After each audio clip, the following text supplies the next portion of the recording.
Hello, bonjour à tous et bienvenue pour une nouvelle vidéo de bricolage. Aujourd'hui, ce que je vous propose, c'est de tuner ma dégauchisseuse et notamment son guide parallèle pour permettre de me faciliter la vie. Je vais vous montrer de quoi je parle. Alors, pour rappel, ça c'est le collecteur de copeaux. Il est en dessous en mode dégauchisseuse, il est au-dessus en mode raboteuse. Le point important, c'est que ce collecteur de copeaux, il a deux guides pour le maintenir dans son rail et ensuite il y a deux éléments à clipser à l'intérieur. Ce qui fait que de ce côté-là, il n'y a pas de souci. Mais de l'autre côté, on se rend rapidement compte que ce qui doit passer ici est systématiquement gêné par le guide parallèle. Donc, ça veut dire qu'à chaque fois que je passe de la position raboteuse à dégauchisseuse, en plus de devoir déplacer le collecteur à copeaux, il faut que je démonte entièrement ce foutu guide parallèle à la con. Et bien sûr, dans l'idée, c'est pas compliqué, sauf qu'il y a deux choses à dévisser. Donc d'une part, il faut que je dévisse cette vis à laine, et en plus, il faut que je dévisse cette vis plate. Donc ça veut dire à chaque fois deux vis à dévisser et à revisser, et en plus deux vis de type différent. Pour rien gâcher, la vis plate qui est sur le dessus, je peux y accéder directement. Par contre, avec mon meuble et le fait que ce soit positionné à l'arrière, celle-là c'est toujours chiant. Donc vous me direz tout ça c'est bien beau, mais qu'est-ce que ça peut nous faire? J'ai décidé que j'allais essayer de trouver une solution pour pouvoir changer le collecteur à copeaux de place sans avoir à démonter le guide parallèle de la dégauchisseuse. Pour ce faire, le premier truc à faire, c'est d'abîmer notre jouet. Pourquoi? Parce que quand on met le guide parallèle, en fait, on se rend compte qu'il y a un morceau de métal sur l'arrière du guide parallèle, donc la sortie, la table de sortie, qui gêne. À chaque problème, sa solution. S'il y a un morceau qui gêne, on va commencer par l'enlever.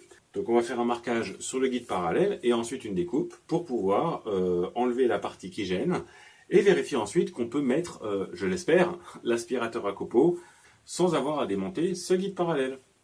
C'est parti, on verra bien ce que ça donne.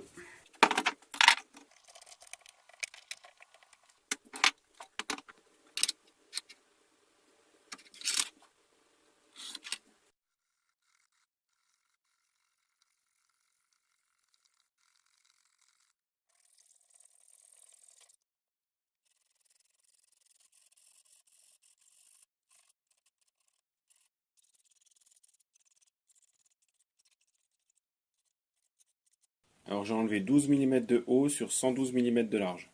C'est une Chepache 850. Je viens de resserrer les vis, on voit que c'est bien ferme. Donc on voit que quand le guide est ouvert, j'ai qu'à l'extraire pour l'enlever et pour le remettre.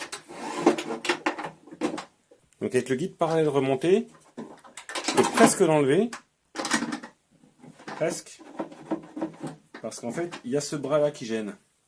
C'est pour ça que, pour l'enlever, je dois simplement abaisser le guide parallèle pour pouvoir enlever le collecteur à copeaux. Donc c'est déjà pas mal, je trouve. C'est déjà une bonne avancée qui va me faire gagner beaucoup de temps.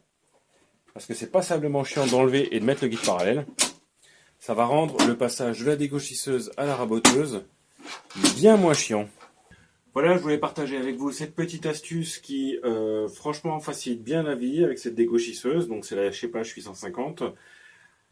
Honnêtement, oui, on peut dire qu'on s'aborde le matériel qu'on a acheté, mais franchement, enlever une bande d'1 centimètre sur la table de sortie en plus, pour moi, c'est pas une mauvaise idée et ça ne diminue en rien les capacités de la machine et la pression de la machine. Parce que quand on est à plat et qu'on est éventuellement moins de 1 centimètre d'épaisseur, le côté on s'en fout. Donc ce qui va manquer comme appui en phase de sortie, à ce moment-là on s'en fout. Quand on met la planche sur la tranche pour faire la deuxième face, là de toute façon il y a la planche qui fait toute la hauteur, qui fait plus d'1 centimètre. Alors le seul moment où on voudrait être emmerdé, c'est quand on voudrait faire la deuxième face de quelque chose qui en première face fait moins de 2 cm de large. Et là, c'est bon quoi. Voilà l'astuce que je voulais partager avec vous. Merci, à la prochaine. Ciao.